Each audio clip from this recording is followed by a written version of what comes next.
காங்கிரஸை வறுத்தெடுத்த உத்தவ். ஹிந்தி கூட்டணிக்குள் இன்னொரு பூகம்பம். இனி யாரும் காப்பாற்ற முடியாது. 27 ஆண்டுகளுக்கு பிறகு டெல்லி சட்டமன்ற தேர்தலில் பாஜக சரித்திர வெற்றி பெற்று சாதனை படைத்துள்ளது என்றால், மறுபுறம் காங்கிரஸ் கட்சி தொடர்ந்து 3 முறை பூஜ்ஜியத்தை பெற்று நூதன சாதனையை படைத்திருக்கிறது. காங்கிரஸ் கட்சியின் இந்த மோசமான லட்சணத்தை பார்த்து அனைவரும் நகைச்சுவை செய்து வருகின்றனர். ஆனால் ஹிந்தி கூட்டணிக்குள் நிலைமை வேறாக இருக்கிறது. ஆம் ஆத்மி கடந்த பாராளுமன்ற தேர்தல் உட்பட கடந்த காலங்களில் காங்கிரசுடன் உருவாக்கிய கூட்டணி உறவால்தான் டெல்லியை தற்போது இழந்துள்ளோம் என்று யோசித்து வருவதாக தெரிகிறது. இது குறித்து பிரதமர் நரேந்திர மோடியே தனது சமீபத்திய உரையில் குறிப்பிட்டிருந்தார். அவர் கூறியதாவது: காங்கிரஸ் ஒட்டுண்ணி கட்சியாக மாறிவிட்டது. அது தன்னை மட்டுமல்ல, அதன் கூட்டாளிகளையும் சேர்த்தே மூழ்கச் செய்ய பார்க்கிறது. காங்கிரஸ் தனது ஹிந்தி கூட்டணி கட்சிகளை ஒன்றன் பின் ஒன்றாக அழித்து வருகிறது. உத்தரப்பிரதேசத்தில் சமாஜ்வாதி மற்றும் பகுஜன் சமாஜ் கட்சி, தமிழகத்தில் திமுக, பீகாரில் ராஷ்டிரிய ஜனதா தளம் என தன்னுடைய கூட்டணி கட்சிகளின் தத்துவத்தையும் வாக்கு வங்கிகளையும் அபகரிக்கும் பணியில் காங்கிரஸ் ஈடுபட்டுள்ளது.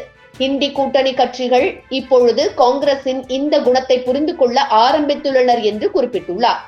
இந்த நிலையில் உத்தவ் தாக்கரேவின் சிவசேனா கட்சியின் சாம்னா நாளிதழ் ஹிந்தி கூட்டணியின் ஒற்றுமையின்மையை கடுமையாக விமர்சித்திருக்கிறது. அதில் குறிப்பிட்டுள்ளதாவது: காங்கிரஸ் கட்சிக்குள் உள்ள சில சக்திகள் ராகுல் காந்தியின் தலைமையை வலிவற்றதாக மாற்ற விரும்புகின்றனவா என்ற சந்தேகம் எழுகிறது. இப்படித்தான் நிகழப் போகிறது என்றால் கூட்டணி அமைக்க வேண்டிய தேவை இல்லை. உங்களுக்குள் மோதிக்கொண்டே இருங்கள். டெல்லி தேர்தலில் இருந்து யாரும் பாடம் கற்க போவதில்லை எனில் சர்வாதிகாரம் அதிகாரம் பெற உதவிய பெயரை அவர்கள் பெறலாம். டெல்லியில் ஆம் ஆத்மி காங்கிரசும் ஒன்றை ஒன்று அழிக்க போராடின. இது பிரதமர் மோடி, அமைச்சர் அமித்ஷாவுக்கு எளிதாக்கியது. இது தொடருமானால் ஏன் கூட்டணி உருவாக்க வேண்டும்?